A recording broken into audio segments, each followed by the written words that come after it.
Good morning to all of you once again. In this business study class, yesterday we were discussing a chapter number second, that is principle of management. ये हम discuss कर रहे थे इसमें, और हमने कल जो है डिस्कशन स्टार्ट किया था वो एफ डब्ल्यू टेलर के प्रिंसिपल से। तो एफ डब्ल्यू टेलर जो है उसने 4 टाइप के प्रिंसिपल्स आपको दिए हैं। तो 4 टाइप के प्रिंसिपल, जबकि आपका फ्यूल था उसने 14 टाइप के दिए थे, इसने 4 टाइप के दिए हैं। तो कल हमने शुरू किया था, मैं दोबारा वही शुरू कर रहा हूँ। पहला कहता है कि जो टेलर ने कहा कि जो प्रिंसिपल जो आपके मैनेजमेंट प्रिंसिपल्स हैं, they are science not rule of thumb. तो पहला कहता है कि साइंस नॉट रूल ऑफ थम,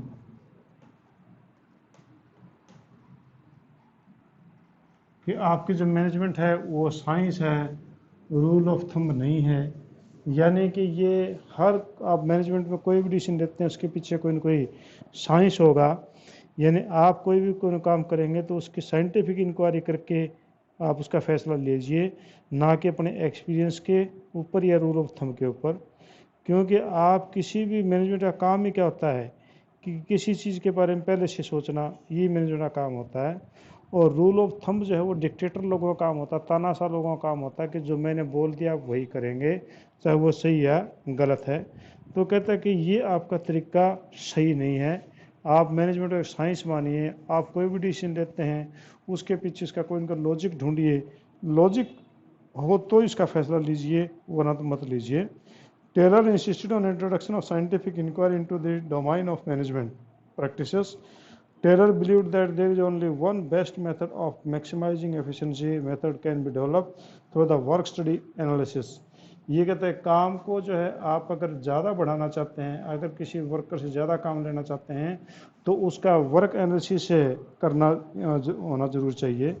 और इस प्रकार से आपका जो रूल ऑफ थंब है किसी वर्कर कौन कितना काम करेगा उसके लिए आपका वर्क एनालिसिस एक आपका साइंटिफिक मेथड हो सकता है कि आप उसका काम कितनी देर में कंप्लीट होना चाहिए और कैसा काम कर रहा है, तो वो उसका वर्क एनालिसिस से आपका साइंटिफिक वे बन जाएगा।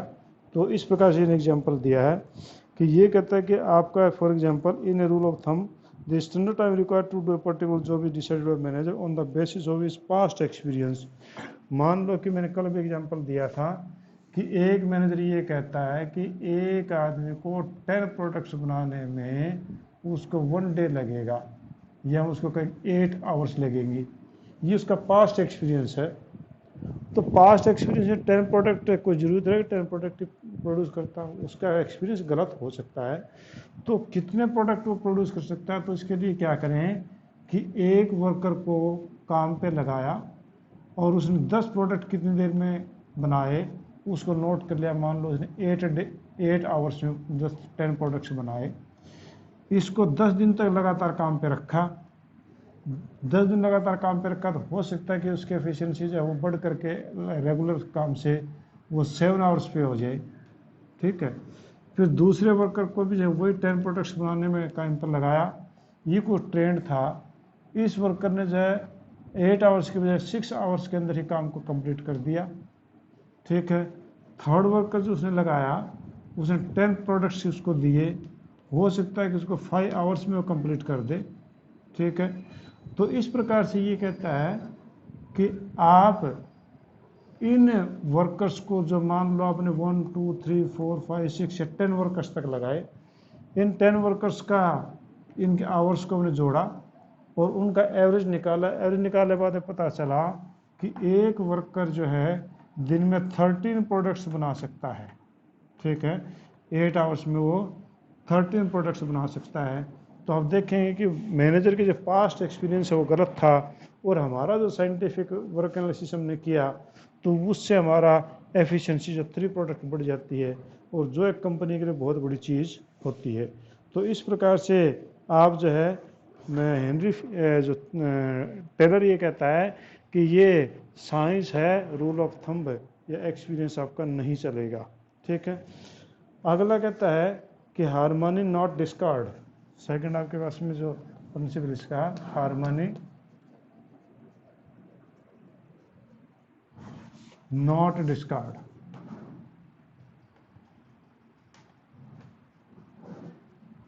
आपका हार्मोनी तो सौहार्द, सौहार्द होता है अच्छा प्यार प्रेम। ये कहता है कि आपका जो है हार्मोनी डिस्कार्ड नहीं होना चाहिए किसी प्रकार से। वर्कर्स जो वो एक दूसरे के साथ में म्यूचुअल गिव एंड टेक करके अंडरस्टैंडिंग करके किसी भी काम को पूरा करना चाहिए। क्योंकि नॉर्मली हम मानते के चलते हैं कि आपके बिजनेस में ग्रुप जो है दो प्रकार के ग्रुप होते हैं, एक आपका वर्कर ग्रुप होता है, एक आपका मैनेजमेंट ग्रुप होता है। और दोनों एक दूसरे के रिवाइवल माने जाते हैं, कि दोनों एक दूसरे के विरोधी माने जाते हैं। कहता है कि ये जब थिंकिंग है, ये फीलिंग जो है वो गलत है, ऐसा नहीं होना चाहिए। तो कहता है कि टेलर जो इंसिस्ट करता है कि दोनों को एक दूसरे की नीड है, कि मैनेजमेंट को भी वर्कर्स की नीड और वर्कर्स को भी मैनेजमेंट की नीड होती है। तो उनका जो एटीट्यूड डिफरेंट है, उनको एटीट्यूड को डिफरेंट नहीं होना चाहिए, उनमें एक मेंटल रेवोल्यूशन आना चाहिए।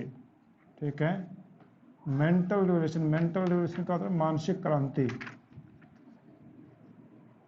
मेंटल रेवोल्यूशन होना चाहिए, मानसिक क्रांति होनी चाहिए। यानी उनके दोनों के दिमाग जो है वो चेंज होने चाहिए। यानी उनका कहने का मतलब ये हुआ कि हर आदमी का जो सोचने का तरीका पॉजिटिव होना चाहिए, कि मैनेजमेंट ये चाहती है कि उसका जब प्रोडक्शन ज़्यादा हो, और वर्कर चाहते हैं कि उसको जो है ज़्यादा वेजेज या सैलरी मिले। तो दोनों की बात अपनी जगह सही है। तो ये कहता है कि management should share the gain of the company with the worker at the time, worker must contribute the best of his level. अब जो है ये कहता है कि अगर हार्मोनी के अंदर हम देखें तो जो एक साइड आपकी हो गई जी वर्कर, और दूसरी साइड आपकी हो गई जी मैनेजमेंट। ठीक है, मैनेजमेंट चाहती है कि उसे ज़्यादा प्रोडक्शन मिले, वर्कर चाहते हैं कि उसे सैलरी ज़्यादा मिले। तो यहाँ पर जो आपकी मैनेजमेंट है उसे चाहिए कि जितने वर्कर्स की वेजेस दिए गए हैं, अगर मैनेजमेंट को बेनिफिट होता, प्रॉफिट ज़्यादा होते हैं, तो कुछ प्रॉफिट शेयरिंग इनके साथ भी होनी चाहिए।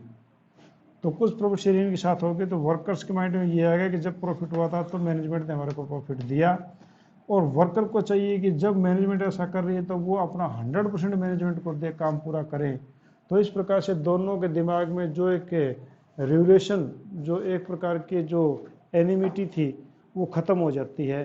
तो वो कहता है कि हार्मोनी नॉट डिस्कार्ड, यानी एनिमिटी उनमें नहीं होनी चाहिए, they should be cooperative with each other. ठीक है, कि अगर मैनेजमेंट को पता है कि they have work hard and due to their hard working the profit rises, the management should distribute the profit among the workers also. And when the workers come to know that they are providing the good salary, then they should give their 100% output to the management. तो इस प्रकार से जो है ये आपका एक फ़ायदा इसमें होगा। आप एग्जांपल देखिए, the main objective of the worker is to earn the more and मोर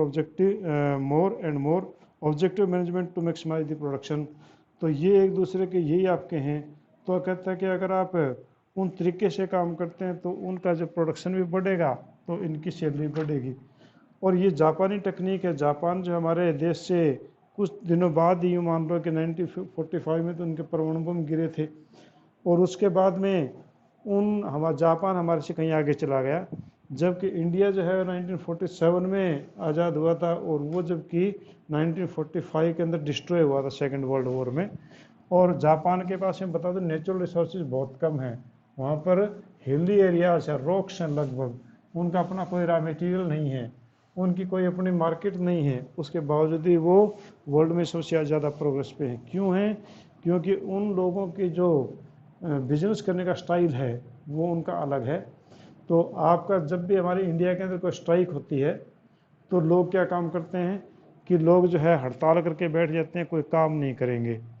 जबकि जापान में वर्कर्स का एटीट्यूड ऐसा है कि जब स्ट्राइक करेंगे तो they start producing more and मोर, और ज़्यादा बनाना पर काम शुरू कर देते हैं।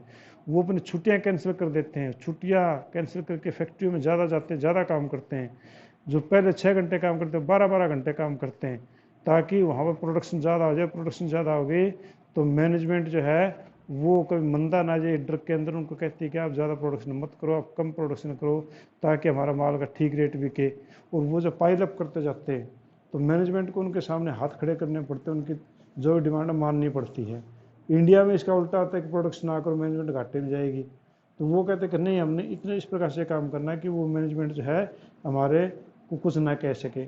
और दूसरा, हमारे यहाँ पर तो जो नारे लगाते इनकलाब जिंदाबाद, वो लोग कभी स्ट्राइक में ऐसा नहीं करते, वो अपने कंधे के ऊपर जो ब्लैक रिबन डाल करके और अपना दुख है वो या गुस्सा जो है वो मैनेजमेंट को जाहिर करते हैं। और इस प्रकार से मैनेजमेंट ये समझ जाती है कि ये लोग जो है गुस्से में है, इनको कुछ जो डिमांड उनकी पूरी करनी चाहिए, तो वो लोग उस बात को समझ के उनकी चीज़ों को अपने फैमिली की तरह से उन लोगों को रखते हैं। तो ये आपका था कि आपका हार्मनी नॉट डिस्कार्ड में, ठीक है। तो अब जो नेक्स्ट हम देखें कि कोऑपरेशन नॉट इंडिविजुअल, थर्ड आपका है। पहला आपके पास जो था वो था science not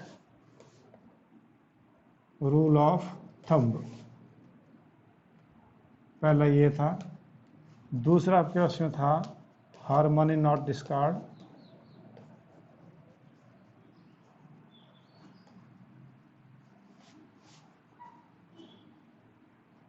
harmony not discard. तीसरा आपके पास में जो इसका प्रिंसिपल है वो है cooperation not individualism, cooperation not individualism.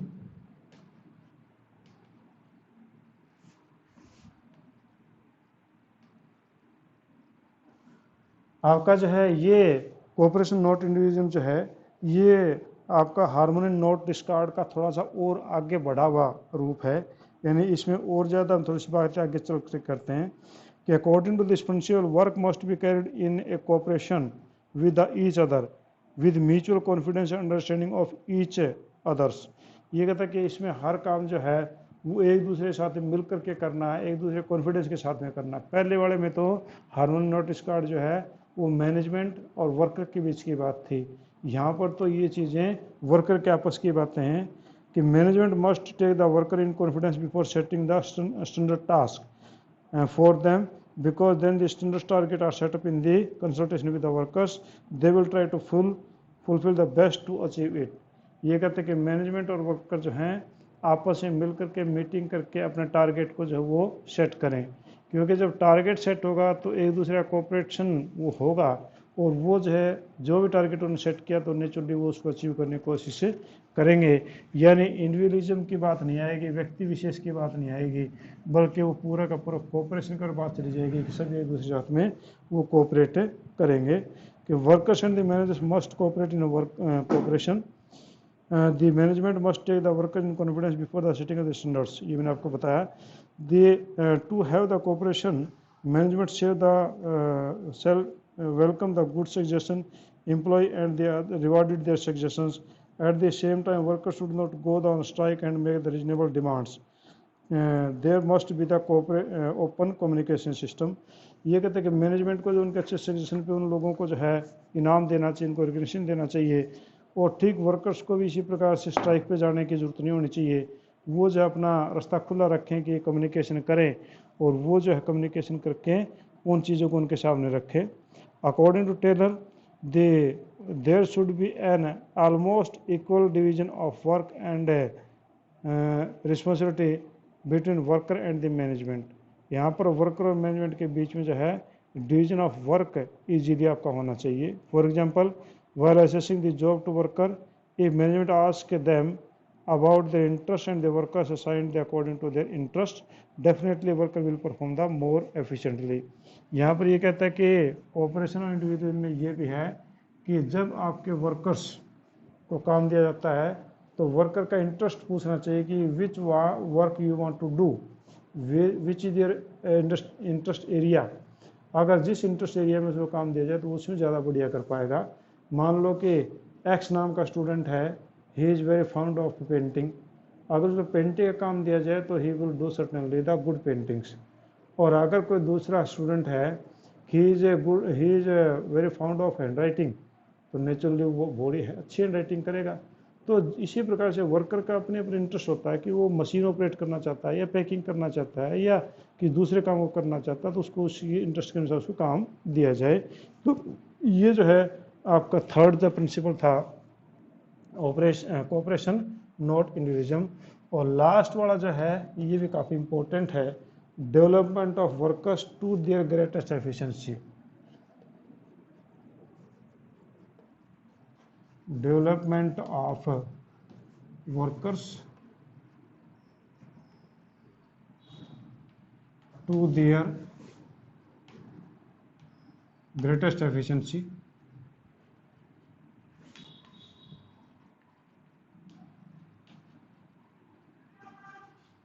to their greater efficiency and prosperity,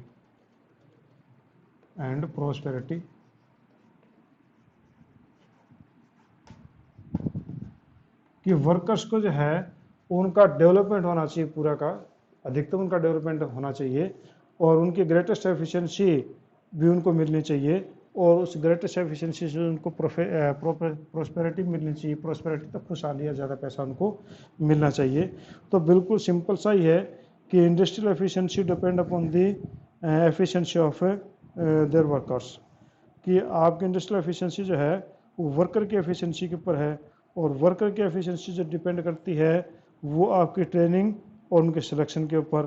तो टेलर जो है वो इंसिस्ट करता है कि जब भी किसी वर्कर को हम सिलेक्ट करते हैं तो उसको उससे काम के लिए सिलेक्ट किया जाए जिसमें उसका इंटरेस्ट है और उसकी अच्छी तरीके से उसकी नॉलेज होनी चाहिए, और नहीं तो उसको जो उसकी क्वालिफिकेशन के हिसाब से उसको ट्रेनिंग देकर किसी नॉलेज बढ़ानी चाहिए, और नॉलेज बढ़ाएंगे तो नेचुरली उसकी एफिशिएंसी बढ़ेगी और एफिशिएंसी बढ़ेगी तो नेचुरली वो वर्कर जो है कंपनी के लिए, फैक्ट्री के लिए जो है वो कामयाब होगा, यानी ज़्यादा प्रॉफिट दिलाएगा, और ज़्यादा प्रॉफिट दिलाएगा तो आप लोग भी उसको ज़्यादा सैलरी देंगे। इस प्रकार से development of workers to their greatest efficiency, कि वर्कर को उसकी ग्रेटेस्ट एफिशिएंसी तक उसको डेवलप करना, यानी उसको इस प्रकार से सिलेक्ट करना, इस प्रकार से काम देना, इस प्रकार से ट्रेनिंग देना कि वो अपना मैक्सिमम आउटपुट जो आप लोगों को दे सके, और मैक्सिमम आउटपुट देगा तो आपके लिए प्रोस्पेरिटी देगा ही देगा, साथ साथ में वो खुद के लिए भी प्रोस्पेरिटी वो जो है रेज करेगा, यानी उसके लिए खुद के लिए भी बेनिफिट उसका रहेगा। तो ये भी जो है आपका ज़रूरी है। तो ये आपके 4 प्रिंसिपल आपके थे जिसको हमने FW टेलर के प्रिंसिपल बोलते हैं। पहला science not rule of thumb, कि साइंस है रूल ऑफ थंब नहीं है, यानी आप जब मैनेजमेंट को साइंस के पॉइंट ऑफ व्यू से यानी कॉज एंड इफेक्ट के पॉइंट ऑफ व्यू से ये क्यों डिसीजन क्यों ले, उसके पीछे क्या साइंस है क्या लॉजिक है, उस हिसाब से उन्हें करना चाहिए, ना कि आपका रूल ऑफ थंब के हिसाब से। हार्मनी नॉट डिस्कार्ड, इसमें किसी प्रकार की हार्मनी जो आपस में हर्ट नहीं होनी चाहिए। मैनेजमेंट और वर्कर्स जो हैं उनमें मेंटल रिलेशन आना चाहिए कि अगर इंडस्ट्री कमाएगी तो वर्कर कमाएंगे और वर्कर कमाएंगे तो इंडस्ट्री कमाएगी, ये जो है उसमें होना चाहिए। कोऑपरेशन नॉट इंडिविजुअलिज्म, कि इसमें सभी वर्कर्स का कोऑपरेशन होना चाहिए, सभी एक दूसरे के साथ में मिल करके प्लान बनाएं, मैनेजमेंट के साथ में टारगेट रखें और अचीव करें। और development of workers to their greatest efficiency, और जो आपने वर्कर्स अपॉइंट किए हैं उनको ट्रेनिंग दे करके उनकी ग्रेटेस्ट एफिशिएंसी तक उनको ले जाएं, ताकि वो लोग जो है ज़्यादा प्रोस्पेरिटी खुद के लिए भी और आपकी कंपनी के लिए भी ले करके आ सके। तो ये 4 प्रिंसिपल आपके पास में थे। अगला जो है आपके पास में जो नया टॉपिक इसमें है साइंटिफिक टेक्निक ऑफ टेलर। ये 4 प्रिंसिपल्स हैं, ये ध्यान रखना, ये 4 प्रिंसिपल हैं टेलर के। और टेलर की स्पेलिंग जो है ना ये वाली नहीं है, कभी TAILOR कर लो, ये टेलर तो होता है दर्जी, ये दर्जी वाली नहीं है, ये है TAYLOR, ये उसका सरनेम है टेलर, कभी आप दर्जी वाला टेलर समझ लो, ये वो नहीं है। तो 4 प्रिंसिपल थे टेलर के और 14 प्रिंसिपल थे फ्यूल के, जिसको हम हेनरी फ्यूल बोलते हैं, उनके 14 प्रिंसिपल थे, टेलर के 4 प्रिंसिपल हैं। हाँ, इसकी टेलर की जो है 4 प्रिंसिपल और 5 टेक्निक्स, TECHNIQUE, 5 टेक्निक्स हैं। तो आपसे कई बार क्वेश्चन आता है कि how many principle of Taylor, तो आप कभी 9 बताना दे जाते हो, कभी आप कहते जी पता नहीं है, कभी आप कहते हो जी 5 हैं। तो ये एक्चुअली प्रिंसिपल ऑफ टेलर जो हैं वो 4 हैं और इसके टेक्निक जो है वो 5 हैं टेलर के। और फ्यूल के जो है वो प्रिंसिपल्स हैं, टेक्निक नहीं है, वो आपके पास में 14 है। ठीक है, तो हम सबसे पहले हम शुरू करते हैं जी, वो आपकी जो टेक्निक हैं वो कॉमन टेक्निक कौन सी है? पहले आपकी साइंटिफिक जो टेक्निक है वो functional foremanship.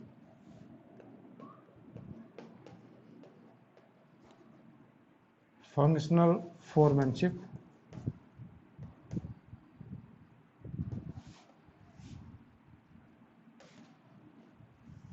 Functional foremanship functional foremanship कहाँ रही है वहाँ कि फंक्शनल होता है क्रियात्मक, ठीक है, यानी काम, इसको हम बोलते हैं क्रियात्मक या काम। फोरमैनशिप होता है कि काम के अनुसार आदमी को लगाना, तो वो आपकी फंक्शनल फोरमैनशिप होती है। कि इसमें टेलर जो सजेस्ट करता है कि आप जो है division of factory in the 2 department, आप जो फैक्ट्री को 2 डिपार्टमेंट्स में बांट लीजिए पूरी को, एक प्लानिंग डिपार्टमेंट और एक प्रोडक्शन डिपार्टमेंट, ठीक है। तो ये कहता है कि आप जो इसको 2 में बांट लो। आगे मैप, आगे इसे डायग्राम देखो, तो डायग्राम में इस जगह आप जाओगे तो यहाँ पर देखो कि आपका जो बना रखा है इन्हें, फैक्ट्री मैनेजर ऊपर ऊपर बैठा है और फैक्ट्री मैनेजर के नीचे प्लानिंग इंचार्ज और प्रोडक्शन इंचार्ज 2 प्रकार के किए। तो ये आपके पास में है जी factory manager. Factory manager factory manager ने इसको 2 भागों में बांटा। एक तो आपका ये काम के ऊपर है प्लानिंग इंचार्ज, प्लानिंग इंचार्ज, और सेकंड आपके पास में है जी वो इसने बांटा वो प्रोडक्शन इंचार्ज। प्रोडक्शन इंचार्ज, तो प्लानिंग इंचार्ज प्रोडक्शन इंचार्ज है। इन्हें कहा कि आप जो काम के ऊपर देखिए कि फैक्ट्री में एक एक तो होता है प्लानिंग के आधार पे कि पूरा दिन प्लान करना है कि आगे कल क्या होगा, परसों क्या होगा, और दूसरा प्रोडक्शन की, उसको प्रोडक्शन के काम पे लगा दीजिए। तो प्लानिंग के इंचार्ज के नीचे जो है वो कहता है कि हम 4 आदमियों को उनके फंक्शन के आधार पर अपॉइंट करेंगे, क्योंकि फंक्शनल फोरमैनशिप है। तो 4 आदमी, पहला रूट क्लर्क, रूट क्लर्क, पहला आपका रूट क्लर्क, दूसरा आपका इंस्ट्रक्शन क्लर्क, इंस्ट्रक्शन क्लर्क, और तीसरा आपके पास में time and cost clerk, time and cost clerk, और थर्ड आपके पास में ना, फोर्थ आपके पास में कहता है ये डिसिप्लिनियर, डिसिप्लिनियर ये। और इधर से भी कहता है कि आपका जो है प्रोडक्शन के अंदर पहला आप लगाएंगे गैंग बॉस। ये गैंग बॉस का मतलब गलत मीनिंग से नहीं है, गैंग का मतलब गुंडागर्दी वाले गैंग नहीं है। और आपके स्पीड बॉस, स्पीड बॉस, और उसके बाद में नेक्स्ट आपके पास में जी रिपेयर बॉस, रिपेयर बॉस, और लास्ट वन इसमें दैट इज इंस्पेक्टर। इंस्पेक्टर जगह थोड़ी कम है तो लिख नहीं पा रहा मैं, इंस्पेक्टर। और ये जो सारे के सारे जो काम करेंगे, ये सारी की सारी चीज़ें दोनों की लागू होती हैं वर्कर के ऊपर। इनके लिए सभी के लिए बेस आपका वर्कर ही होता है, ठीक है। तो ये आपका जो है टेलर जो बोलता है कि फंक्शनल फोरमैनशिप जो है उसको लागू करना चाहिए, यानी फंक्शनल फोरमैनशिप आप फैक्ट्री में लागू करेंगे तो उसका एक्सपर्टाइजेशन जो है आपका काफ़ी ज़्यादा आता है, क्योंकि फैक्ट्री में जो भी काम होता है उसके लिए प्लानिंग होती है पहले कि कल क्या काम होगा, परसों क्या काम होगा, 1 वीक तक आगे तक की प्लानिंग होती है। प्रोडक्शन इंचार्ज है उसका काम अलग है। जैसे कि आपका सबसे पहले कहते हैं रूट क्लर्क। रूट क्लर्क जो है वो आपका सबसे पहला काम रूट क्लर्क का ये होता है कि जो भी वर्कर है, हर वर्कर का नाम उसके पास में होगा और उस वर्कर का कार्ड बना के रखेगा पहले से ही, 1 दिन पहले ही, कि उसे बताएगा कि आपको कौन कौन से काम आज करने हैं। हर वर्कर को एक एक कार्ड मिल जाएगा, ठीक है जी। उसके बाद दूसरा आपके पास में जाता है वह तो आपके पास में इंस्ट्रक्शन क्लर्क कार्ड। ये इसमें जो है जो जनरल इंस्ट्रक्शंस हैं उस काम के प्रति, क्योंकि हर वर्कर को हर रोज़ नए काम पे भेजा जाता है क्योंकि फैक्ट्रियों के अंदर कोयले की खदानों में ज़्यादातर कोयले का काम हुआ है, कोयले के अंदर हर रोज़ रूट अलग होते हैं, तो उसने अपने उस हिसाब से किया है। इंस्ट्रक्शन क्लर्क में उसने इंस्ट्रक्शन लिखी हुई कार्ड के ऊपर कि भैया आपने इस प्रकार के इंस्ट्रक्शन को फॉलो करना, आपने इस प्रकार से जाना है, इस प्रकार सेफ्टी रखनी है, तो इंस्ट्रक्शन हो गया। फिर उसके बाद टाइम एंड कॉस्ट, कि उस बंदे को कितना टाइम लगना चाहिए, कितनी कॉस्ट उसके ऊपर आई, वो रखता है।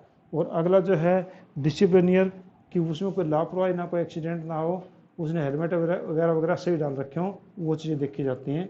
और आपका इधर हम देखें प्रोडक्शन में आपके जब ये बंदे वहाँ पहुँच गए तो सबसे पहले आपका होता है गैंग बॉस। गैंग बॉस जो है वो सारा का सारा काम, सारी मशीनें, टूल्स और दूसरे रिक्वायर्ड रिसोर्सेज जो आगे चाहिए, वो गैंग बॉस का काम वो इकट्ठा करके रखे। दूसरा स्पीड बॉस है। स्पीड बॉस है उनकी स्पीड को देखता है कि किसकी स्पीड कम क्यों हो रही है, उसको तरीका बताएगा, काम इस प्रकार से आप करो, स्पीड बॉस हो गया।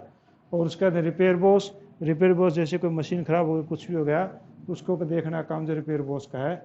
और इंस्पेक्शन जो इंस्पेक्टर होता है वो ऑल ओवर इंस्पेक्शन करता है, क्वालिटी सही बनी कि नहीं बनी। तो ये सारे काम किस पे लागू हुए, सारे के सारे काम ये वर्कर पे लागू होते हैं। वर्कर को ही रूट क्लर्क अपना रूट बताता है, वर्कर को ही इंस्ट्रक्शन क्लर्क इंस्ट्रक्शन देता है, वर्कर को ही टाइम क्लर्क जो टाइम निकालता है, वर्कर के ऊपर ही डिसिप्लिन लागू होता है, वर्कर को ही बॉस से गैंग बहुत सारी चीज़ें देता है, वर्कर के ऊपर स्पीड बढ़ाने का काम होता है, वर्कर के ऊपर ही आपका जो रिपेयर का काम होता है, मशीन ख़राब हो गई, और वर्कर की क्वालिटी को ही इंस्पेक्टर देखता है।